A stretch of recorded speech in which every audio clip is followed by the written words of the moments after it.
దేవుని పరిశుద్ధమైన ఉన్నతమైన ఘనమైన నామానికి ఘనత మహిమ ప్రభావాలు కలుగునుగాక.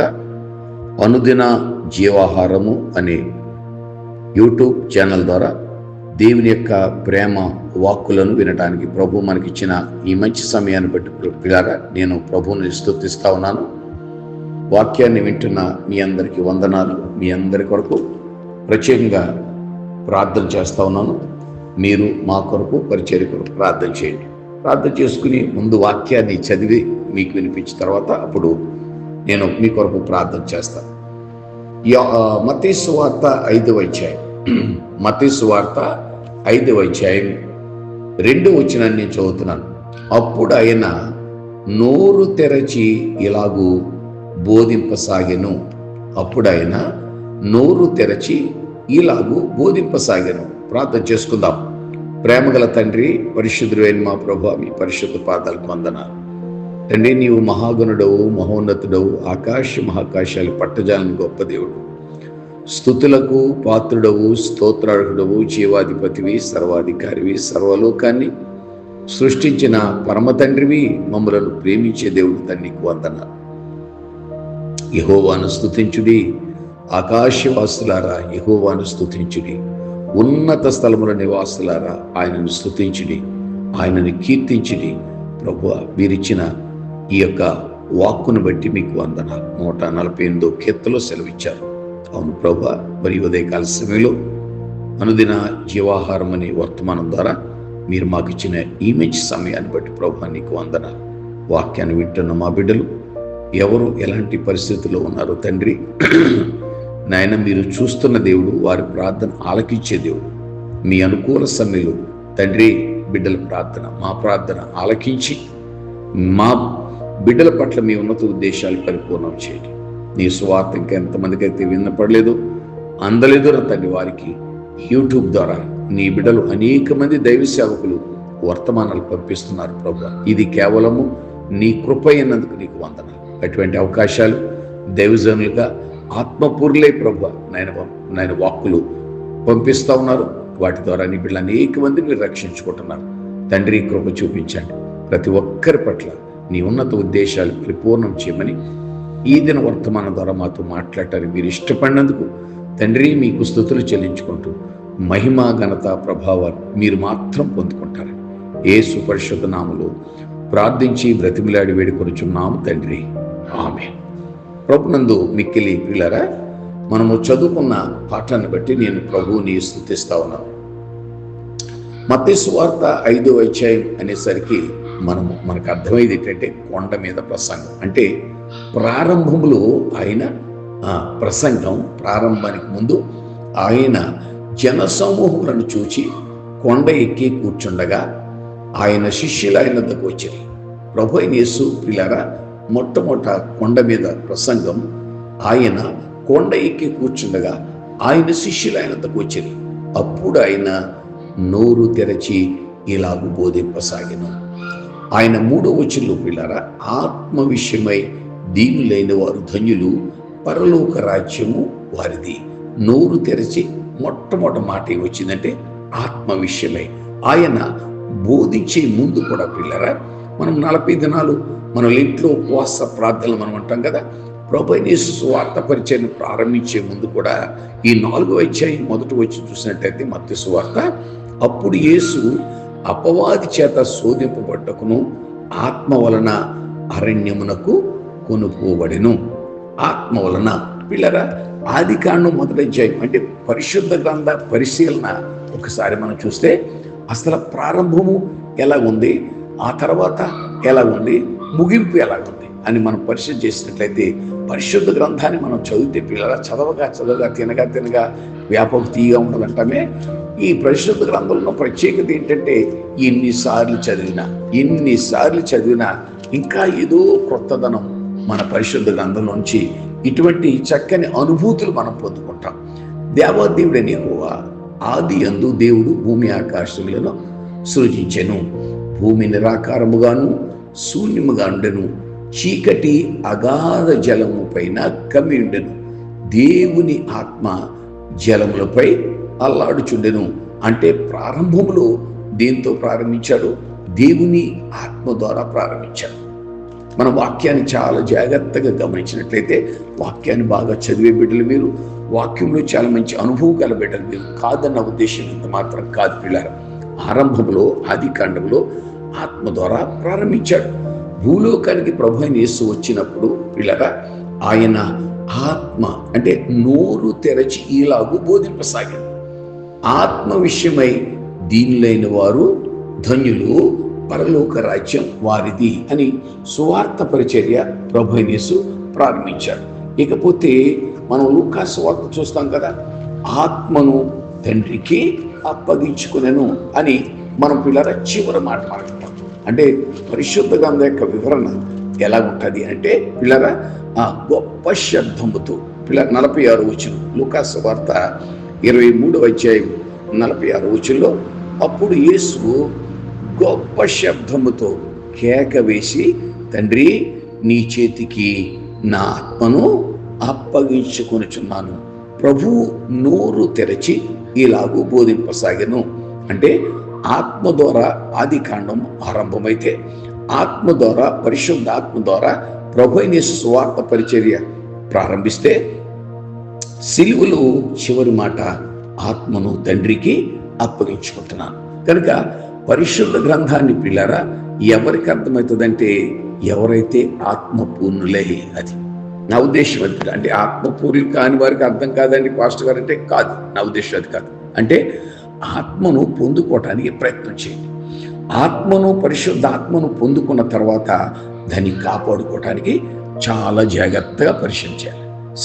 సెకండ్ మీరు పరిశీలన చేసుకోవాలి. పరిశుద్ధ ఆత్మ అనే కృపావరాలు పొందుకున్న బిడ్డలు ఉంటారే, వారు మాత్రం పిల్లారా ఒక సెకండ్కి పరిశుద్ధాత్మను కాపాడుకోవాలి. లేకుంటే పరిశుద్ధాత్మ పిల్లరా మనలో లేనప్పుడు మనం చేసిన అందుకే మంచి బలి పాటలు మనం వింటాం పిల్లరా. పరిశుద్ధాత్మ లేదంట వర్షము లేని, వర్షం భూమి మీద ఎలాగైతే కురగపోతే భూమి నిస్సారంగా అయిపోతుందో అలాగా పరిశుద్ధ ఆత్మ లేనిదే.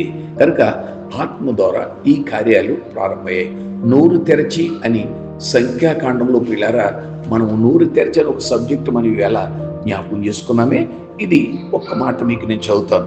సంఖ్యాకాండంలో ఇలా నోరు తెరచి ప్రభువు ప్రారంభించారు. ఆయన నోటి నుండి వచ్చే ప్రతి వాక్కు పిల్లరా అది జీవము గల మాటలే. ఆ మాటలే మనం రోజు చదువుకోవటం వలన ఉదయం నుంచి సాయంకాలం వరకు మనం ఉదయకాలం చదువులో చేసిన చిన్న ప్రార్థన అది ఉదయం నుంచి సాయంకాలం వరకు పిల్లరా ఆయన కృప కాపుదల మనపట్టాలి. 16వ అధ్యాయంలో సంఖ్యాకాండము 16వ అధ్యాయం, సంఖ్యాకాండం 16వ అధ్యాయము పిల్లరా 30వ వచనాన్ని నేను చదువుతాను. అంటే నోరు తెరచి అని ఒక సబ్జెక్ట్ ఈవేళ మనకి ప్రభు ఇచ్చారే ఆ మాట.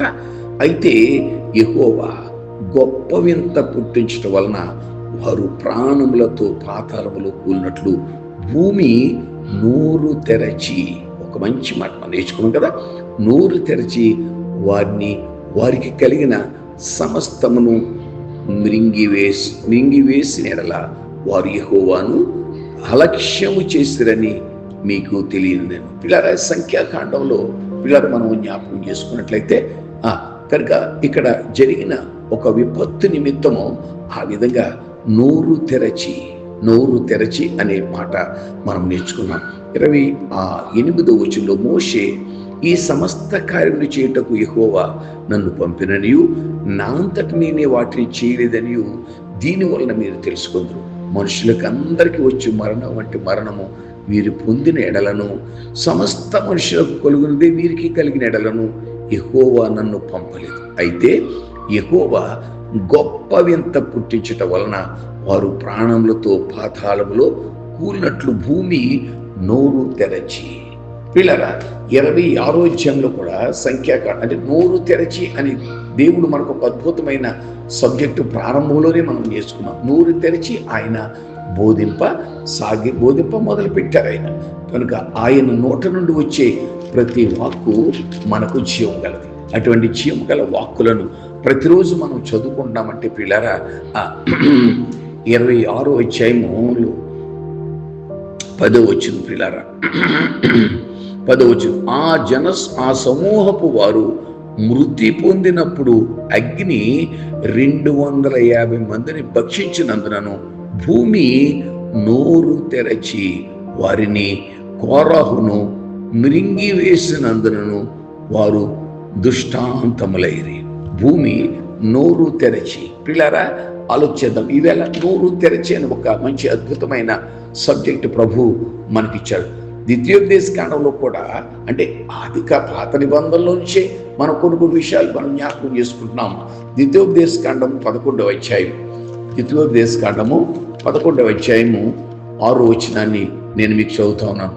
రూబేనీయుడైన ఎలియాబు కుమారులైన దాతాను అభిరాములకు చేసిన పనిని భూమి నోరు తెరచి వారిని, వారి ఇండ్లను, గూడారంలను, వారి యొద్దనున్న సమస్త జీవ రాసులను ఇశ్రాయేలందరి మధ్యను బ్రింగి వేసిన రీతిని చూడకయు ఎరుగకయున్న మీ కుమారులతో నేను మాట్లాడలేదని నేడు తెలుసుకోండి. మీకు అన్ని విషయాలు తెలుసు కదా అంటారు. నోరు తెరచి భూమి ఏ విధంగా కోరహ కుమారులు బ్రింగి వేసిందో ఆ వివరాలన్నీ పిల్లరా ఈ మన మోషే వారికి వివరంగా తెలియజేస్తా ఉన్నాడు. ఇకపోతే ప్రభు అయిన యేసు ఆయన 13వ అధ్యాయం పిల్లరా, 13వ అధ్యాయంలో ఇది మత్తయి సువార్త మత్తయి సువార్త 13వ అధ్యాయం. మరలా ఇంకొక విషయాన్ని మీకు జ్ఞాపకం చేస్తాను. ఈవేళ ప్రభువు ఆరంభంలో మాట్లాడిన మాటలు మనము జ్ఞాపకం చేసుకున్నాం కనుక పిల్లరా 13వ అధ్యాయం మత్తయి సువార్త 34వ వచనం కూడా 13వ అధ్యాయము 34వ వచనం, నేను నా నోరు తెరచి ఉపమాన రీతిగా బోధించదాను. ప్రభు ఈ 13వ అధ్యాయం మత్తయి సువార్తలో పిల్లరా చాలా విషయాలు చెప్పారు. ఆయన చాలా విషయాలు, అంటే విత్తువాని ఉపమానం. ఈ విత్తువాని ఉపమానంలో పిల్లరా ఈ యొక్క మర్మాలు, పరలోక రాజ్య మర్మాల గురించి ప్రభు తన నోరు తెరచి 11వ చదువుతున్నాను. మత్తయి సువార్త 13వ అధ్యాయం 11.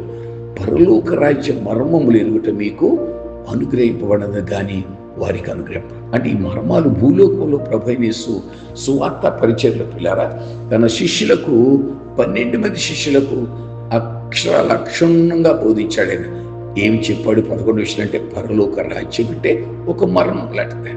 ఆ మర్మాన్ని గురించి ఈ అధ్యాయంలో పిల్లరా చాలా విషయాలు మనకు చెప్తారు. ఆయన ఈవేళ మనకు ఒకటే మాట గుర్తుంచుకోండి అంతే, నేను నా నోరు తెరిచి ఉపమాన రీతిగా, కొన్ని ఉపమాన రీతిగా ఈ అధ్యాయంలో మనకి ఇవ్వబడ్డాయి. ఆ మొట్టమొదటి ఉపమానం ఏంటంటే 24వ వచనం 13వ అధ్యాయం మత్తయి సువార్త 24వ వచనం, ఆయన మరి ఒక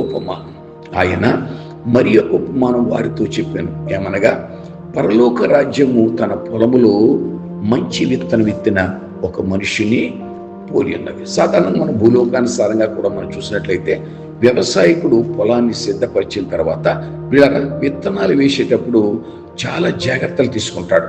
ఆ విత్తనము మంచిదో కాదో, ఫలిస్తుందో అని ఒక అవగాహనకు వచ్చిన తర్వాతే ఆ విత్తనాల్ని భూమిలో విత్తుతాడు. కొన్నిసార్లు పిల్లారా ఇది విత్తనాల కంపెనీలు మోసం చేస్తూ ఉంటాయి. చూస్తుంటాం కదా, మనం న్యూస్లో చూస్తూ ఉంటాం. పత్తి విత్తనాలు వేసినప్పుడు అవి సరిగా ఫలించకపోయినప్పుడు వారు ఎంతో వేదన చెందుతాడు వ్యవసాయకుడు. ఎందుకంటే వాటిని చిన్న బిడ్డలు పెంచినట్టుగా ఒక్కొక్క మొక్కను పెంచుతాడు.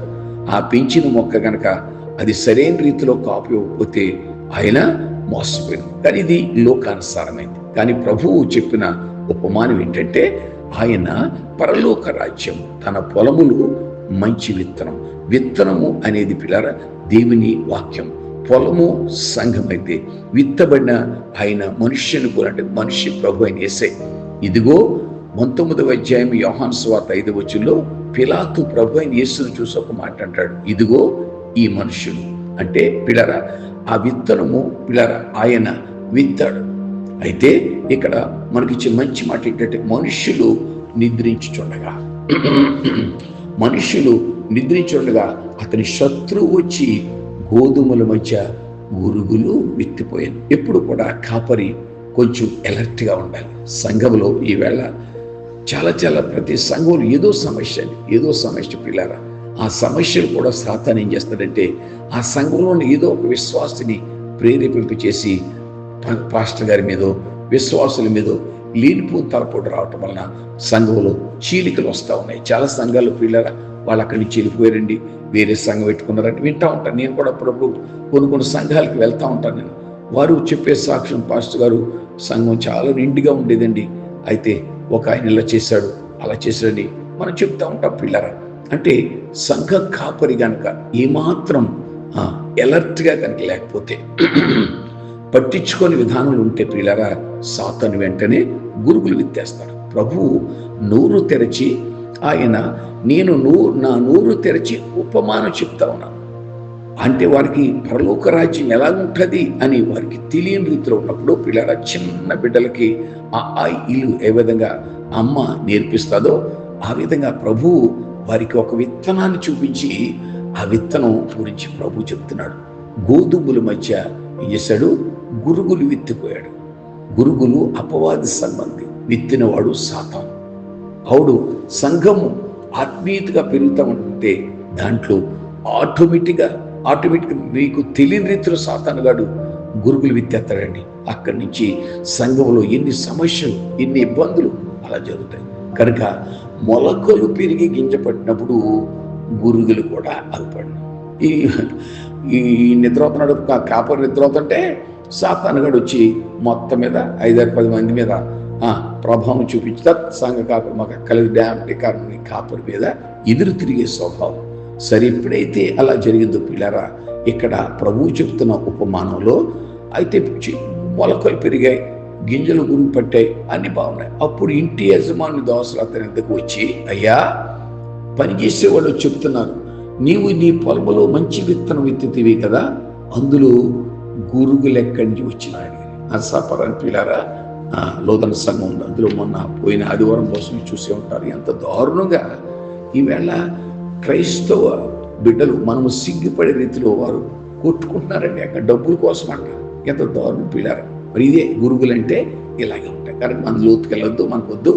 ఎందుకంటే ఒక్కరిని మనం విమర్శించేగారు, కానీ ఏమో ఏ పరిస్థితుల్లో వారు అలాగా చేస్తున్నారు పిల్లలు మనకు తెలియదు. మనకు తెలియనప్పుడు మనం ప్రసంగాల్లో కొన్ని విషయాలు మనము చెప్పకూడదు. కేవలం వాక్యం తప్ప వేరే మనకి చేస్తా వద్దు. ఎందుకంటే రోజులు బాగాలేదు పిల్లలు, అంటే అన్నట్టు ఉంటుంది ఇప్పుడు. కనుక ప్రభు అద్భుతమైన మాట చెప్పాడు. కాపరి కనుక ఏమాత్రం అశ్రద్ధగా ఉన్నా, అదే పిల్లరా, ఏమాత్రం పిల్లరా నిద్రపోతా ఉన్న సంఘంలో అపవాది గురుగులు విత్తేస్తాడండి. అక్కడి నుంచి సంఘ బిడ్డలు విచ్ఛిన్నమైపోవడం, అక్కడ మనశ్శాంతి లేకుండా, ఒక పక్క పాస్టర్ గారికి మనశ్శాంతి, అప్పుడు సేవకుడు, అయ్యా మనం మంచి విత్తనాలు విత్తారు కదా, మీరు అద్భుతమైన వాక్యం మరి మాకు బోధిస్తూ ఉన్నారు కదా మీరు, అయితే మరి ఈ గురుగులు ఎక్కడి నుంచి వచ్చాయి? నీవు నీ పొలంలో మంచి విత్తనం విత్తిదివి కదా, అందులో గురుగులు ఎక్కడి నుంచి వచ్చినవని అడిగింది. ఇది శత్రువు చేసిన పని. వెంటనే పాస్టర్ గారికి అర్థమైపోయింది, పిల్లలు సాతాను ఎవరినో ప్రేరేపించి ఈ విధంగా చేయటం జరిగిందని వెంటనే గ్రహించాడు. సరే అన్నారు, దాసులు నేను వెళ్ళి వాటిని పెరికి కూర్చుట నీకు ఇష్టమా అని అడిగిరి. అందుకు అతడు, వద్దు నాయన, గురుగులను పెరుగుచుండగా వాటితో కూడా ఒకవేళ గోధుమలు పెళ్ళగింతురు. మీరు చూసారా, పొలం మన చేను పండిన తర్వాత ఒక రకమైన గోధుమ కలర్ వస్తుంది చేను చూస్తే ఎంత అందంగా ఉంటుందంటే పిల్లలు ఆ టైంలో. అంటే కోతకి ఎప్పుడైతే సిద్ధపడినప్పుడు చేను చాలా అందంగా ఉంటుంది చూడటానికి. ఎన్ను ఇలాగా వంగి ఉంటుంది, మీరు గమనించండి ఒకవేళ ఈసారి, ఎన్ను వంగి ఉంటుంది పిల్లలు. అయితే మధ్యన అక్కడక్కడ సోమిత్రం ఉంటాయి, ఇవి లేచి ఉంటాయి. అదేందా, ఇవి తల ఎత్తుకుని ఉంటాయి, చూసుకోండి మమ్మల్ని. ఇవేమో తల ఉంచుకుని ఉంటే దాన్ని మేకల్ని అదేవిధంగా గొర్రెలతో పోల్చాడు. మేక తల ఎప్పుడు దించుకోదు. మేక దానికి అవసరం ఉన్నా అవసరం లేకపోయినా ఆ మొక్కని కూరికెత్తదంతే. కానీ గొర్రెలా కాదు, తల దించుకుని తన యజమాని అవసరం ఎప్పుడైతే ఆ యజమాని తనకి ఒక పచ్చిక దగ్గర తోలుకొని వెళ్తాడో అక్కడ చక్కగా నెమ్మదిగా పూజిస్తాడు. అయితే ఈ చేను పిల్లరా చక్కగా ఇండ్లు వంగుంటాయి, కానీ ఈ సోమ అనే ఇత్తనం ఉందే, ఇది పైకి లేచి ఉంటుంది. అయితే కోతకు వస్తున్నప్పుడు పనులు వేరుగా వేస్తారు, దాన్ని కోసి వేరే పక్కన వేస్తారు. ప్రభు అదే చెప్పాడు, లాగేస్తాం ప్రభు అన్న. వద్దు నాయన, తప్పు నాయన, వద్దు. ఆడి మారు మనసు పొందుతాడు, ఇవాళ కాదు రేపైనా. మారు మనసు పొందడం బెటర్ తప్ప సంఘంలో అలరసేస్తారని ఆయన బయటికి గింటేసి అది చేస్తే ఇంకా అలరెక్కువవుతుంది. ఆడు బయటికి వెళ్ళి ఇంకా అలరెక్కువ చేయటం ప్రారంభిస్తాడు. వద్దు నాయన, అందుకు అతడు వద్దు, గురుగులను పెరుగుచుండగా వాటితో కూడా ఒకవేళ గోధుమలను పెళ్ళగించు, కోతకాలం వరకు రెండింటినీ ఎదురు. అంటే కోత యుగ సమాప్తి పిల్లలు.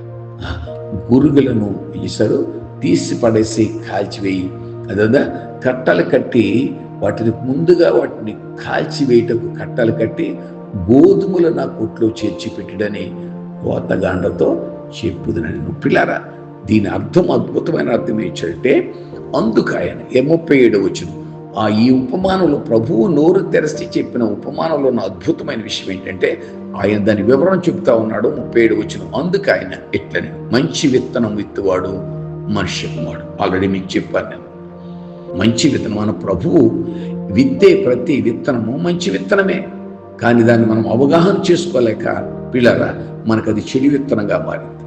ప్రవక్త అయిన ఇర్మియా గ్రంథంలో పిల్లరా 18వ అధ్యాయం, అంటే వారు ఏమంటున్నారు ఒక మాట చూసినట్లయితే, ఇర్మియా గ్రంథము 18వ అధ్యాయము 12వ వచనం, ఇర్మియా గ్రంథం 18. అందుకు వారు నీ మాట, ఆయన నోరు తెరచి ఇలా ఉపమానం చెప్తే వీళ్ళంటున్నారు నీ మాట నిష్ప్రయోజనం. చూడండి పిల్లారు ఎలా ఉందో పరిస్థితి. మేము మా ఆలోచన చెప్పు నడుచుకుందాము, మేమందరము మా మూర్ఖ హృదయము చెప్పున ప్రవర్తించదమని అందరూ. కనుక పిల్లారా, ఆయన మంచి విత్తనం ఎత్తే దేవుడు. ఆయన కీడు అనేది ఆయనకి అసలు ఆయన ఆ మాటే ఆయనకి ఇష్టం ఉండదు. పిల్లారు, మన ప్రభువుకి ఆయన మనకు కీడు చేసే దేవుడు కాదు, మనకు మేలు చేసే దేవుడు, మనలను ఆశీర్వదించే దేవుడు. పిల్లారా, ఈ పేతురు రాసిన మొదటి పత్రిక 3వ అధ్యాయం 12వ వచనంలో, ప్రభువు కన్నులు నీతిమంతుల మీదను, ఆయన చెవులు వారి ప్రార్థనల వైపున ఉన్నవి కానీ ప్రభువు ముఖము కీడు చేయి వారికి విరోధంగా ఉన్నది. కీడు అనేది ఆయనలో విషయం. కనుక మంచి విత్తనం వచ్చి పిల్లరా, దేవుని యొక్క వాక్యమైతే విత్తనం 37 వచ్చిన మంచి విత్తనం ఎత్తువాడు మనుష్య కుమారుడు. పొలము లోకము మంచి విత్తనంలో రాజ్య సంబంధులు, గురుగులు దుష్టుని సంబంధులు, వాటిని విత్తినవాడు శత్రువు అపవాది. కోత యుగ సమాప్తి, కోత కోయేవారు దేవదూతలు. పిల్లారా, కనుక గురుగులు అనేవి సాతాను సంబంధులు. మంచి విత్తనం ప్రభుని విత్తి విత్తనం. అలాంటి మంచి విత్తనం పోలి మనం నడుచుకుందాం. ప్రభు ఈవేళ మనకి ఇచ్చిన మంచి మాట నోరు తెరచి ఇలాగూ బోధింపసాగి, ఆత్మ విషయమై దీని లేని వారు ధన్యులు. చివరి మాట మనం నేర్చుకున్న మాట ఏంటంటే 34వ వచనంలో, నేను నా నోరు తెరచి ఉపమాన రీతిగా బోధించిన. ప్రభు బోధించే ప్రతి బోధ దైవ సేవకులు వేర కులలుగా దేవుని వాక్యాన్ని అందిస్తున్నారు పిల్లలు. అయితే వీళ్ళెలాగని ఆ విమర్శలు మాత్రం వద్దు. ఎందుకంటే దేవుని ఆత్మ ద్వారా ప్రేరేపింపబడి దైవజనులు విత్తే ప్రతి విత్తనం దేవుడు వారికి ఇచ్చిన కృపను బట్టి విత్తుతా ఉన్నారు. అందుకని అది మీకు కొంతమందికి నచ్చొచ్చు, కొంతమందికి నచ్చకపోవచ్చు. కానీ ఆయన అన్న ప్రభు అన్న మాట ఏంటి తెలుసా? వారు వినినను వారు వినకపోయినను మీరు వెళ్ళి చెప్పండి అబ్బాయి. ఈవేళ పిల్లల అనుదిన జీవాహారం అనే యూట్యూబ్ ఛానల్ ద్వారా మీకు వాక్యాన్ని అందించడానికి ప్రభువే మరి నాకు అటువంటి అవకాశం ఇచ్చారు. దానిని ఇంప్లిమెంటు షారోన్ గారు, ప్రజల ప్రార్థన మందిర దైవజనులు పాస్టర్ షారోన్ గారు పిల్లలు, ఆయన కూడా ఉపవాసం ఉండి ఈ వాక్య పరిచర్య అనేక మంది వినాలని ఒక మంచి ఉద్దేశంతో చేసిన ఈ ప్రయత్నం. ప్రార్థన చేయండి. ప్రభు మిమ్మల్ని దీవించి ఆశీర్వదించునుగాక.